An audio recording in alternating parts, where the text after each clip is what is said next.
Hello everyone, welcome back to my channel. আশা করি তোমরা সবাই খুব ভালো আছো, আমরাও খুব ভালো আছি। তোমাদের সাথেই বেশ কিছুদিন ধরে দীঘার কিছু মিনি ব্লগ, এমনি কিছু বড় ব্লগ তোমাদের সাথে শেয়ার করছি। তো আজকে তোমাদের সাথে একটু শেয়ার করব আমরা যে হোটেলটায় ছিলাম সেটার একটা ফুল হোটেল ট্যুর যেটাকে বলে। আমরা যে রুমটায় ছিলাম সেই রুমের ভিডিও তো তোমাদের সাথে আগেই শেয়ার করেছি। তো চলো দেখতে থাকো, আশা করি তোমাদের ভালো লাগবে। আর ভালো লাগলে অবশ্যই কিন্তু ছেড়ে যাওয়ার আগে লাইক, শেয়ার, কমেন্ট করতে হবে এবং যারা নতুন আছো চ্যানেলে অবশ্যই কিন্তু সাবস্ক্রাইব করবে। প্রথমেই বলি, এই যে হোটেলটা দেখছো এই হোটেলের নাম ব্রাইট ক্যানোপাস।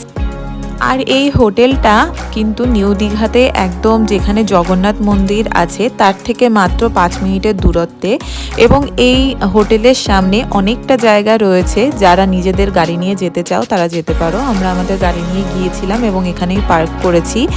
আর এখানে থেকেই কিন্তু তোমরা ড্রাইভাররা কোথায় থাকবে সেটাও কিন্তু এদের সাথে কনসাল্ট করে তোমরা সেখানে তাদের ব্যবস্থা করে দিতে পারো। আর ভীষণ সুন্দর এই হোটেলটা। চলো ভিতরে যাওয়া যাক এবং দেখা যাক যে হোটেলের ভিতরের ইন্টেরিয়ারটা কেমন।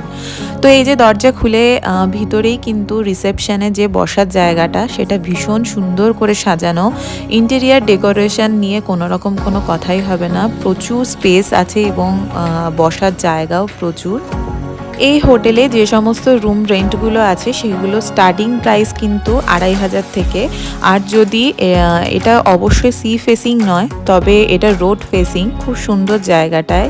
এখান থেকে তোমাদের আগেই বললাম জগন্নাথ মন্দিরের ডিস্টেন্স একদম কম, 5 মিনিট। যারা নিজেদের গাড়ি নিয়ে যাচ্ছ তারা তো গাড়ি করে যেতেই পারবে, নচেত একদম সামনে থেকেই টোটো স্ট্যান্ড আছে, টোটো করেও তোমরা যেতে পারো। টোটোতে জগন্নাথ মন্দিরে যেতে লেগেছিল আমাদের 100 টাকা।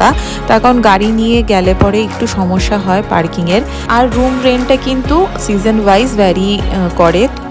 আর এখানে কিন্তু লিফটেরও ব্যবস্থা আছে এবং সিঁড়িও আছে, তো যাদের পায়ের প্রবলেম আছে তারা লিফট ব্যবহার করতে পারো। আর এখান থেকে চলে যাওয়া যায় হলো ফুড কোর্টে, ওদের যেখানে খাওয়ার সমস্ত কিছু অ্যারেঞ্জমেন্ট করা আছে, তার কারণ হোটেলের সাথেই কিন্তু ওদের রেস্টুরেন্ট সেট আপ। তোমরা চাইলে এখানে যে সমস্ত বাফেট হয় সেগুলো তোমরা খেতে পারো। আর যদি তোমরা চাও যে মেনু কার্ড দেখে পছন্দ করে খাবার অর্ডার করবে তাহলে সেটাও করতে পারো। তো এখানে আমি বাবা আর মাকে নিয়ে এসেছিলাম একটু টিফিনে খাওয়ানোর জন্য।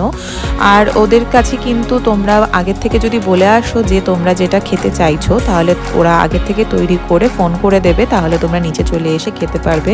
আর নিচে দেখো একদম গ্রাউন্ডে কিন্তু এরকম সুইমিং পুলের ব্যবস্থা রয়েছে। ভীষণ সুন্দর হোটেলটা। আমরা তো প্রথমবার গিয়ে ভীষণ ভালো ব্যবহার পেয়েছি এবং এখানকার স্টাফদের ব্যবহারও ভীষণ ভালো। এছাড়াও খাবার কোয়ালিটিও খুবই ভালো। জানিও তোমাদের কেমন লাগলো ভিডিওটা।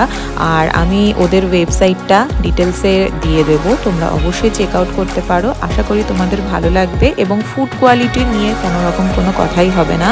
তো আমরা এখানে লাঞ্চ খেয়েছিলাম আর ব্রেকফাস্টও কিন্তু এখানে ইনক্লুড থাকে, সেগুলোর আলাদা আলাদা মিনি ব্লগ দেওয়া আছে চ্যানেলে, অবশ্যই চেক আউট করো।